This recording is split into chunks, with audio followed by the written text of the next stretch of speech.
Katy Huller here with KidsCanReadAndWrite.com.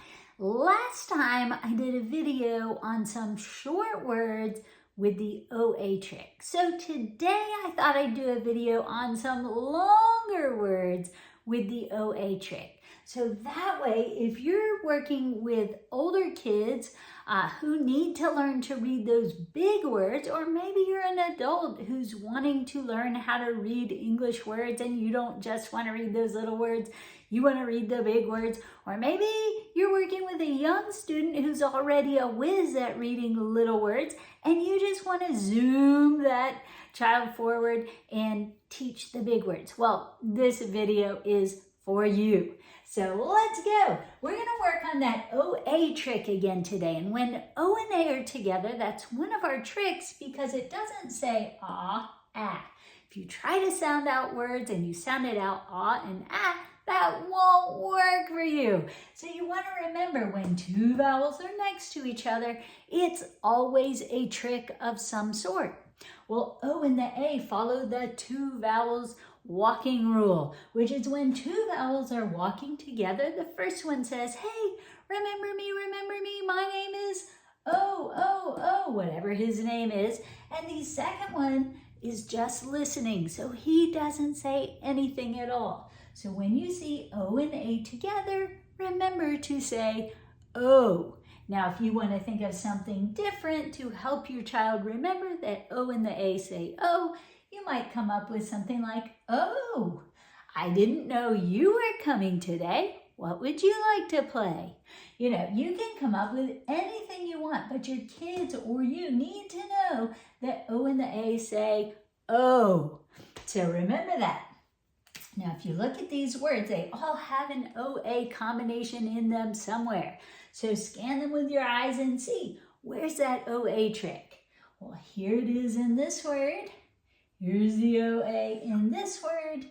Here's the OA in this word. And finally, here's the OA in this word. And do you remember what O and the A say? Oh. Now, don't forget when you have big words that you're working on with your kids, you need to know how to break them up to make them smaller. A lot of kids who have auditory processing issues will not hear the word if they just sound it out all the way to the end. They need to know how to break that word up and hear it in smaller parts, and then it's much easier for the brain to hear what they're actually saying. So when you want to help your child read a big word, let's say they get stuck or they're mumbling through it or kind of blah-blahing or just guessing a word, make sure you remind your child, start at the beginning, drag that first vowel or vowel combination into that next sound and break it. That's how all we need to read first is just that. We don't need to read the whole thing right away. So the longer the word is, the more important it is that you're breaking them up. So for this part, we would go ba-os, ba-os, bos, right? That's all we need for that. Now, if your child is having trouble with B's and D's, remind your child to look to see what comes first. Is it the ba-ba-ba back, the straight line, or is it the da-da-da daddy's face, right? We have to be checking. You have to remind your child to check, because what happens to a lot of kids is they'll just guess one sound or the other all the time. They know they're going to be wrong sometimes, but it's easier than figuring out which one's which.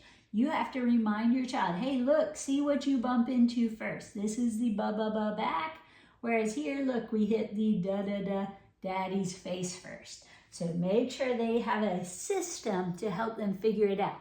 I like that better than doing the fingers because fingers are obvious and other kids often make fun of kids who are doing stuff like that. So it's just easier to tell your kid, just look and see what you hit first as you bring your finger across the word.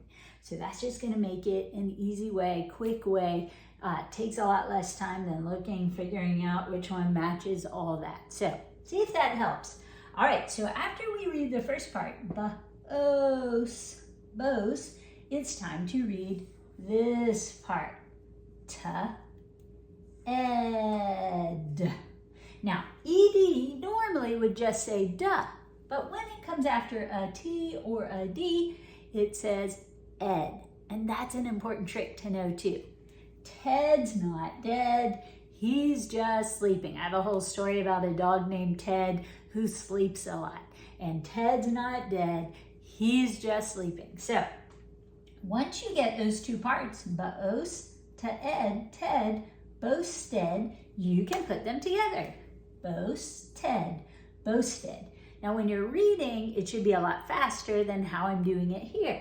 But the most important thing is make sure your child puts this together before doing that. Because what I hear a lot of kids doing before they've worked with me is they try to go b-o-s-t-e-d. And then they say Teddy, Ted, you know, who knows what they come up with. But they don't come up with boasted because they can't hear all those sounds in a row. It's too much. Their auditory processing gets in the way. So remember, one part, the next part. Boasted, boasted. Now, make sure you ask them, what does boasted mean after they read it? Like he boasted about winning the soccer tournament, like bragged. He, you know, said all the good things about himself. Boasted, bragged. All right, let's try this one. So remember, to break up big words, you want to look for the vowels. Help your child look for the vowels. Have them tell you, oh, here's a vowel.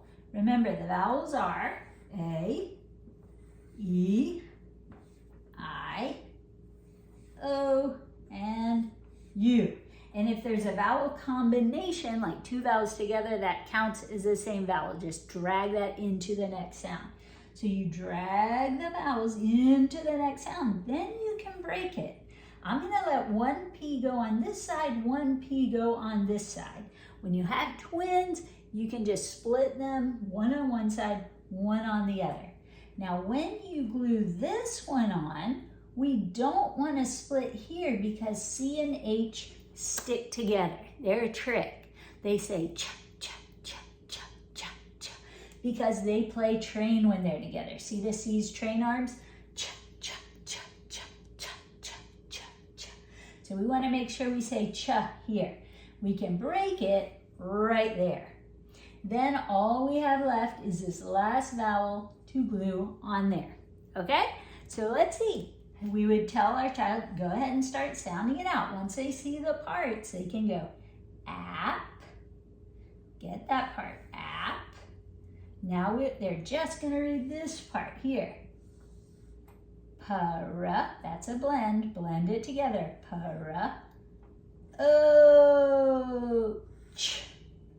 Para, och, proach. Okay, now if we put 1 and 2 together, we get approach, approach. Okay, then all we have left is this part. As, approach, as, approach, as. This is the third part, right? Approaches. It's a 3-syllable word. Approaches. Approaches. Right? And it doesn't have to be perfectly split according to the Webster Dictionary version. Okay? This is what a lot of people get confused on. I get comments saying, well, I would split it here. I would make it say it this way. Well, beginning readers don't know where to split it. Okay? They don't know. We've got to keep it easy so that we don't make too much of their brain start thinking about all these different places and rules and whatever. We don't want to paralyze them with indecision. We want to make sure they have a quick, easy way to go through the word. Approach as. So whether you would say approaches or approach as doesn't really matter, because to a beginning reader, they're just trying to see what word is this, right? They're not trying to divide it according to the Webster Dictionary. So you're just trying to help them hear all the sounds and put them together so they can recognize the word. For English speakers, this is a lot easier because once they go approaches, they go, oh, approaches, right? And then they say it the way they say it. They have to hear all the sounds and put it together. Now, if you're a non-English speaker or a beginning English speaker, this might be more challenging for you because you may never have heard the word before, so you don't know if you're saying it right or not. And that's just hard, and that requires maybe you're gonna have to look in a dictionary and see where it's actually broken, how to actually say it, whatever. But this will at least get you the correct word instead of what happens, what I work with kids who are guest reading all the time, who weren't taught how to read, but were expected to read. So they just started making up words that look similar and saying them. So if you have a child who's guest reading, this is really important that you teach them to break the word and say it in parts. Approaches. He approaches me at every game. Like he comes up to me and says hello at every game. So approaches, to come up to. All right, let's see about this one. So we find our vowels, remember A, E, I, O, and U. So that's the first thing you want to locate. We've got 2 letters before it, which means it's either a trick or a blend. This is a blend. C and K stay glued together. They say ka. C says ka, K says ka. They just say ka when they're together, but they stay together. They're telling us that this is a short vowel. We always use CK after a short vowel when we need that ka sound. So unless it's at the beginning of the next syllable. So we want to use that CK after that short vowel. That's where we're going to break this one. Then we have the double letters and our final sound there. All right, so let's try sounding it out. All right, how about this? We're going to go ta and ra. Remember, R says ra, not E in the R, I in the R, and U in the R say So don't teach your kids that R says Make sure it's a ra sound. So we're going to go ta, ra. Now we do the why'd you punch me? Truck.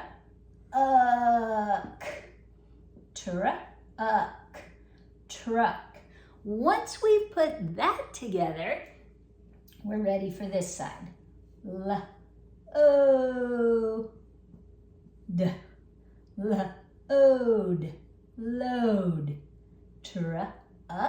Truck.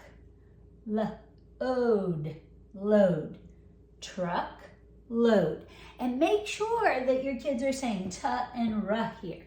When they put it together quickly, it might sound like truck to them. So you really want to train them to say ta, ra, so that when they're spelling, they have that mapped in their head and they're not hearing truck. They're hearing truck.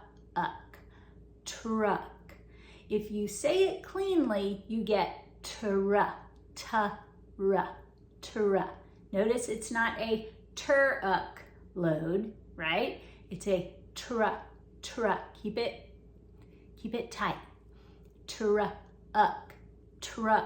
But make sure you're getting your ta and your ra. Truck.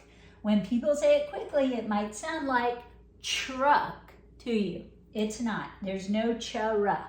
It's always TR. When you hear cha-ra, it's ta-ra. So, truck, load. That's just a load that a truck is taking somewhere. A truckload of materials, like a bunch of wood, a bunch of bricks, a bunch of soil, a bunch of whatever. A truckload, a bunch of packages. Could be anything, but it's a load that a truck is carrying. Truckload. All right, and one more for today. Let's see what we've got. Here's our first sound. We're gonna glue this vowel combination onto the next sound and break it. That leaves us one vowel over here. When you have a word that ends with S, you can cut that off first if you want and read before it, or you can just try to blend these two together. That's up to you. But sometimes kids have a hard time going dis, dis. So then I'll just take that S ending off. If it's an S, meaning we have more than one of something, you can just take that off, read this first, and then add that. So do whatever's easiest for your child. But if you notice your child's getting all, caught up on that last S sound, just take it off, pop it off, read this word first, then add that. All right, so for this one, we're going to go soap, soap, soap, like that you clean yourself with, right? Soap. And then we go,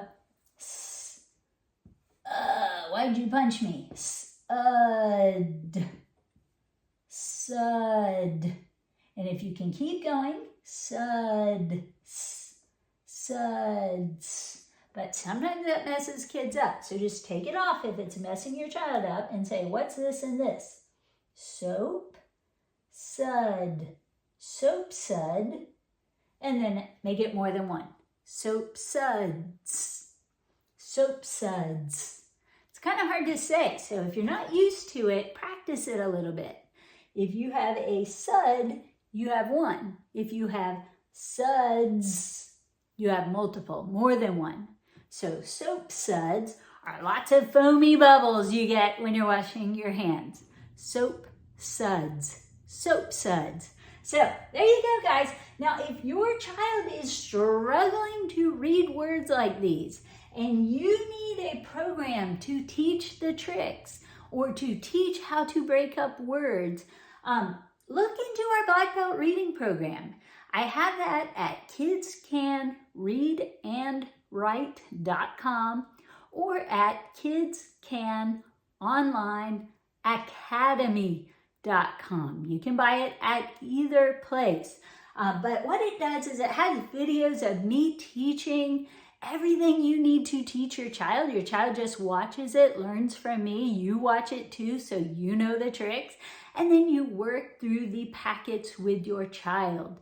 And that is how you teach your child to read and write. So if you have an older child who needs to learn to read and write, make sure you contact me directly for the packets that are the right level for your child. The one you buy directly right now is more for first, maybe second grade level. It's for the beginners. But if you have older kids who want to read bigger words sooner, or who can already read quite a bit already, but just need to learn these tricks and how to go through it, you're going to want the more advanced packet. So talk to me. I'll get you hooked up. I don't have that officially on the market yet. Maybe when you watch this, I will. I don't know. But if you only see one program and it doesn't mention the bigger word packets, make sure you contact me and I'll help you get the right one. But anyway, hope this helped, guys. Hope you enjoyed this video. Let me know if you have any videos you would like to see.